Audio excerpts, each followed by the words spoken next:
Namo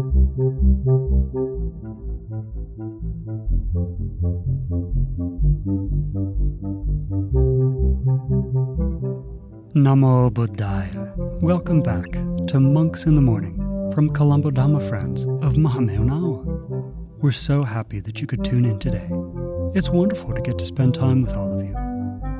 Do any of you remember the simile the Supreme Buddha gave for doing very small amounts of good things? He said that just like a water pot will eventually get filled even if only a few drops of water fall into the pot at a time. He said that we should remember that even when we do a small good karma, we should never think of it as a small thing. That when we do the good actions that the Supreme Buddha teaches us about, the results always come to us in a great way, much bigger than the action that we did. So today, we'll learn the story of a man who worked for Anāthapiṇḍika, who tried very hard to follow Anāthapiṇḍika's good example, even though he could only do this for a short amount of time. We'll also chant the Mittani Saṅsa Sutta in Pali and English, so get your chanting book ready or click on the show notes link to follow along online. Now let's take the refuges and the precepts. Sadhu, sadhu, sadhu.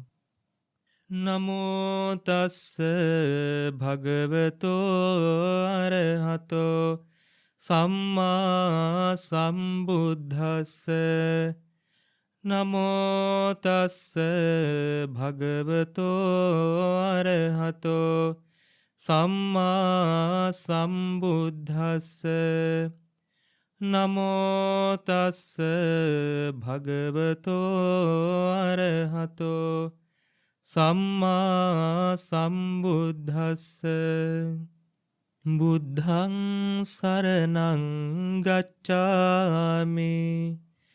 Dhammaṃ saraṇaṃ gacchāmi. Saṅghaṃ saraṇaṃ gacchāmi. Dutiyampi buddhaṃ saraṇaṃ Gacchāmi. Dutiyampi dhammaṃ saraṇaṃ gacchāmi. Dutiyampi saṅghaṃ saraṇaṃ gacchāmi. Tatiyampi buddhaṃ saraṇaṃ gacchāmi. Tatiyampi dhammaṃ saraṇaṃ gacchāmi. Tatiyampi saṅghaṃ saraṇaṃ gacchāmi. Sadhu, sadhu, sadhu. Say after me, I observe the precept of abstaining from killing beings. I observe the precept of abstaining from stealing. I observe the precept of abstaining from sexual misconduct. I observe the precept of abstaining from telling lies. I observe the precept of abstaining from taking intoxicating drinks and drugs with the refuge of the Noble Triple Gem. I observe these precepts. for happiness in this life, for rebirth in heaven, to escape from the sufferings of samsara.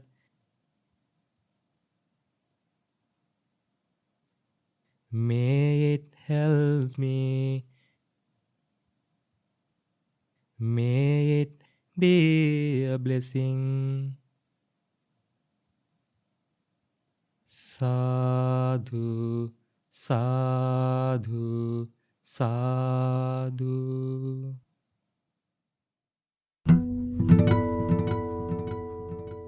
Namo Buddhaya. I heard from some of you recently that to celebrate Vesak this year, you're thinking about observing the 8 precepts. So that reminded me of a story that I know that happened in the time of the Supreme Buddha about a man who observed the 8 precepts.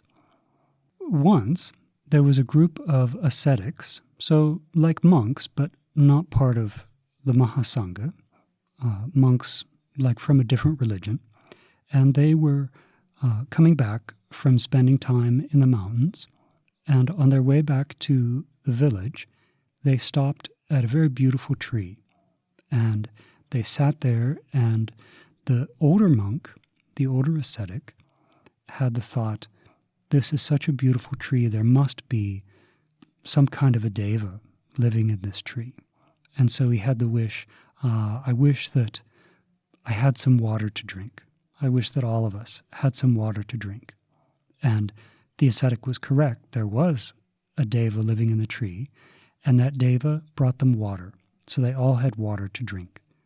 And then the ascetic had the idea, I wish that we had water to take a bath in. And right away, the deva in the tree provided that. Then the ascetic had the idea, I'm so hungry, I wish we had some food. And instantly, the deva provided food for them as well. So after all this, the ascetic thought, I really want to meet this deva. I want to see who this is that has so many powers and that has helped us so much. So he had this wish, may I see the deva in this tree. And sure enough, the deva appeared in front of him. So the ascetics could see this tree deva that had helped them so much. So of course, what the ascetic wanted to know was, how is it that this tree deva got all of these powers? How is it that they became so beautiful, that they got this beautiful tree to live in, and that they had the psychic powers to make things appear in the way that it did? So the deva said, yes, it's true I have these powers, but I don't like to talk about how it is that I came to this situation. And the ascetic said, really? You can tell us. What merit did you do? What was it that you did to be reborn with these powers? And the deva again said, no, I don't like to talk about it. I'm shy to talk about it. But eventually the ascetic convinced him. And the deva said, okay, here's the situation. I did a very small amount of merit, and I'm a little embarrassed that that's all the merit that I did. But that merit that I did was enough that I could be reborn as this powerful deva. When I was in the human world, I was a laborer, a worker, and I went from place to place seeing if people needed jobs done. And so I went to the house of Anāthapiṇḍika, the great disciple of the Supreme Buddha, and I found work in his house.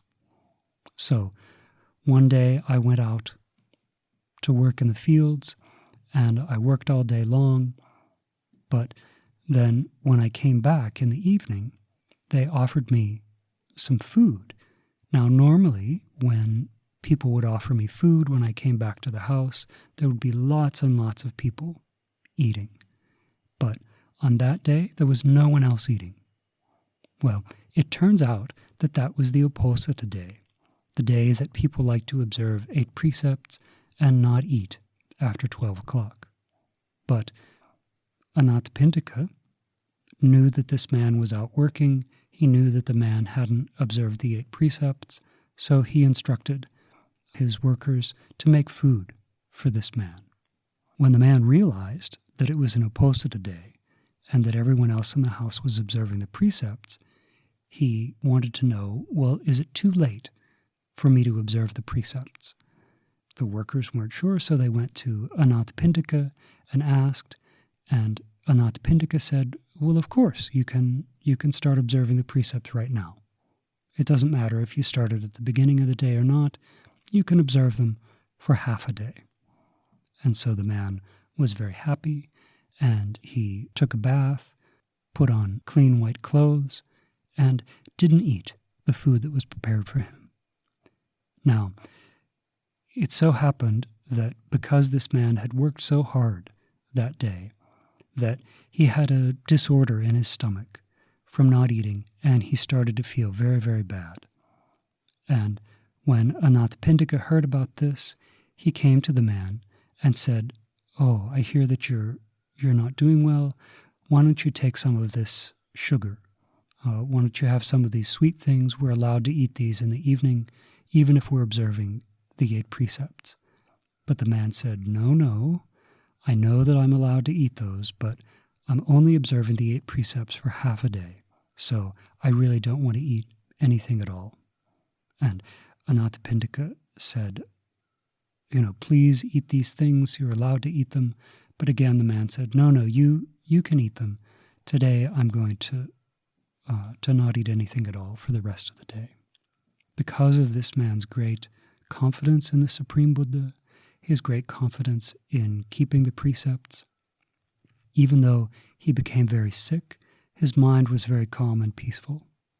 Unfortunately, we can say, in a way, the next morning that man passed away from this disorder that he had in his stomach.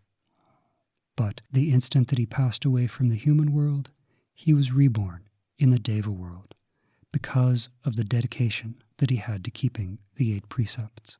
And the Deva explained to these ascetics, that's what it was that I did. I only observed the 8 precepts for half a day, but the good karma that comes from observing the 8 precepts is so powerful that just from that one action, those few hours that I spent observing the 8 precepts, I was reborn as a Deva in this beautiful tree and have all the powers that I've shown you. Now, we can think about this for ourselves, can't we? That observing the 8 precepts is something that the Supreme Buddha encouraged us to do as much as possible, at least once a month, maybe even more often than that. But this man, he only observed it for half a day. And some of you may also only be able to observe the 8 precepts for half a day. But we need to remember that keeping the precepts like this is such strong good karma that even if we just do it for a short time, it's still beneficial. Because when we're practicing the 8 precepts, we're practicing things connected with renunciation. So this is a very important word that we learn and need to understand why it is the Supreme Buddha teaches us to do the things that he does. Now, in some situations, we don't let people eat in the evening because we're punishing them, right? If you misbehave really badly, maybe your parents will say, okay, no food for you tonight. That's not what the Supreme Buddha is doing when he gives us the 8 precepts. What he's doing is teaching us how to practice renunciation, how to practice being happy with few things, being happy with eating just in one time of the day. And when we're happy with that, then we can be happy knowing that we don't need external things, we don't need food to make us happy. Because many people think that they have to have food to be happy. But in fact, most people eat more food than they need to. And observing the 8 precepts, one of the precepts is that we don't eat in the afternoon. And this is a great way for us to see that, yes, we can actually spend our time very happily, even if we can't eat. That in this samsara, there's many, many times when we're not able to eat. But usually when people face that, they're very sad. They think maybe even that it will destroy them.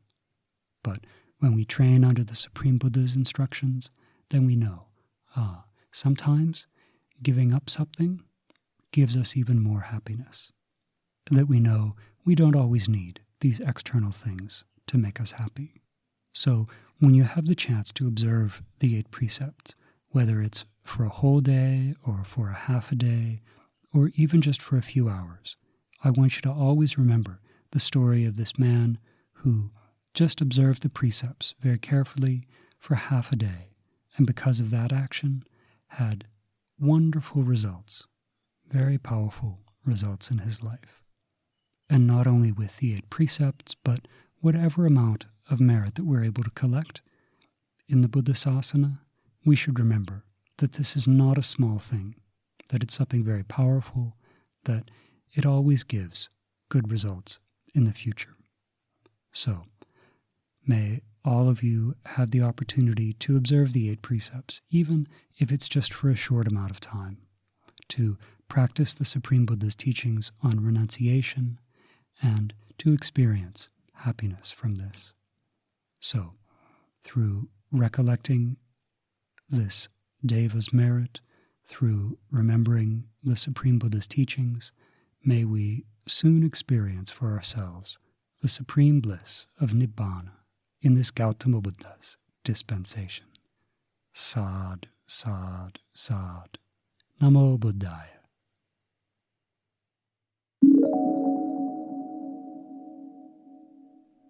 Anāthapiṇḍika Sutta. Turn to page 155 in your chanting book. Now we're going to recite the Anāthapiṇḍika Sutta, the benefits of friendship. These were verses spoken by the Supreme Buddha in one of his previous lives as the Bodhisattva. You know, friendships are one of the most important things we can have in life, aren't they? If you ask your parents, I'm sure they can tell you about friends that they have even from when they were your age. Sometimes we need to work especially hard to keep up our friendships,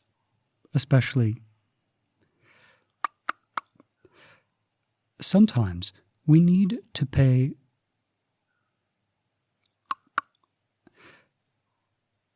Sometimes we need to work really hard to keep up our friendships, especially if we have to be far away from our friends.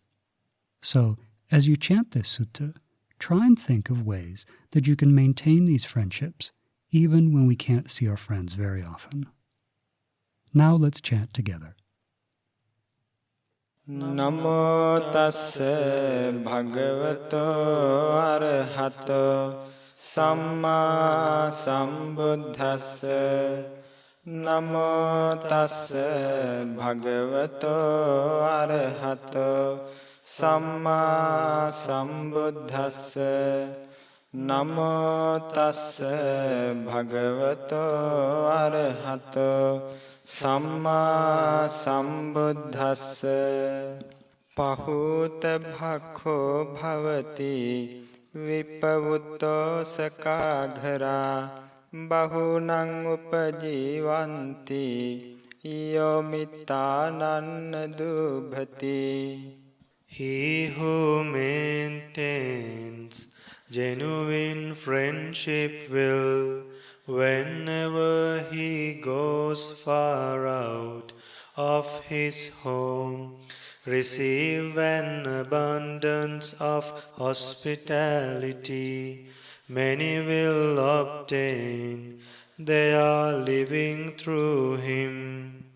Yang yan janapadang yati nigame rajadhaniyo sabbatha pujito hoti yomitananna dubhati. He who maintains genuine friendship will, whatever country, village or town he visits, be honored everywhere. Nasa chora pasahanti nati manyeti khattiyo sabbe amitte tarati yomitananna dubhati. He who maintains genuine friendship will not be overpowered by robbers. The king will not look down upon him.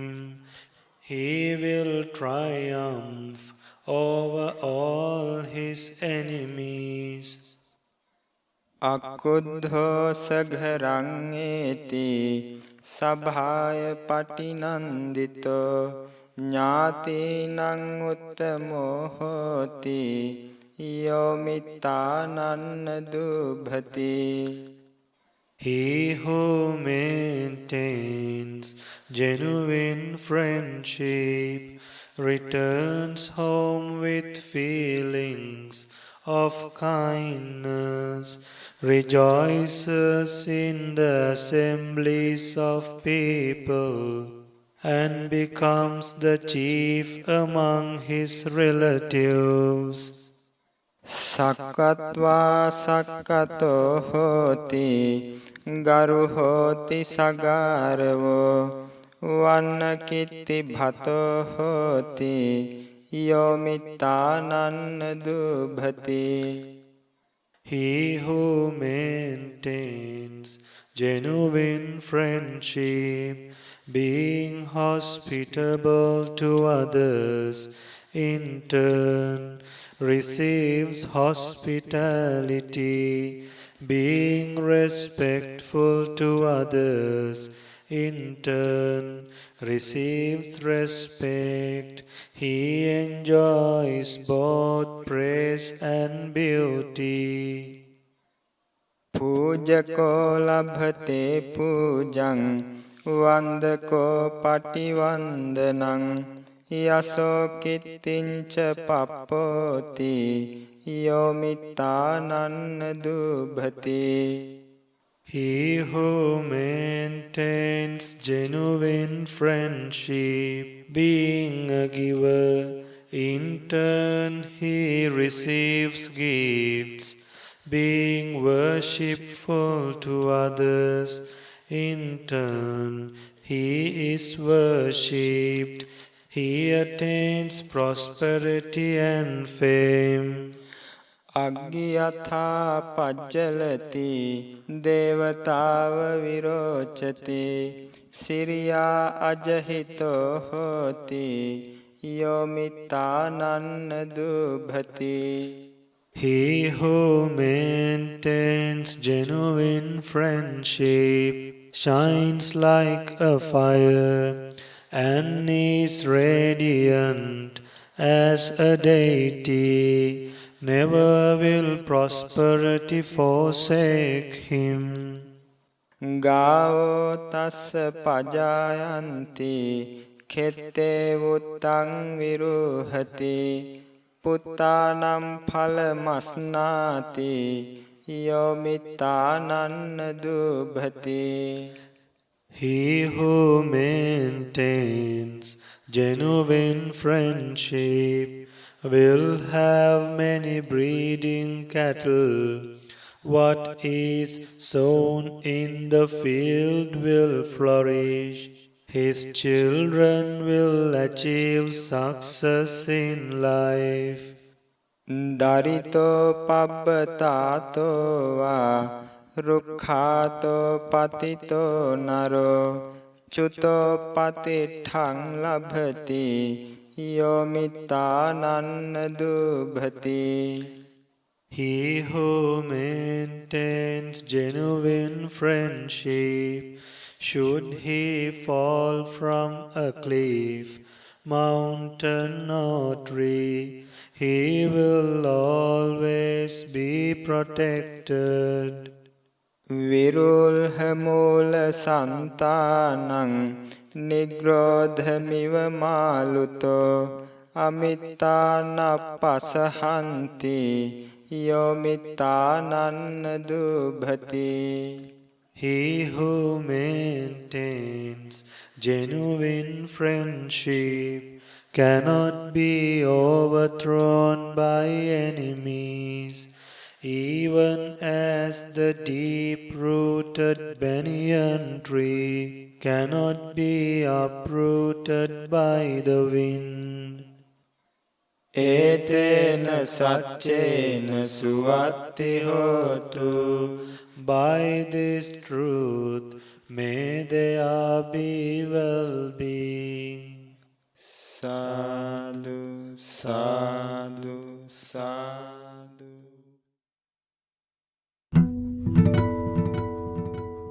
I'm so happy that we were able to spend time together today.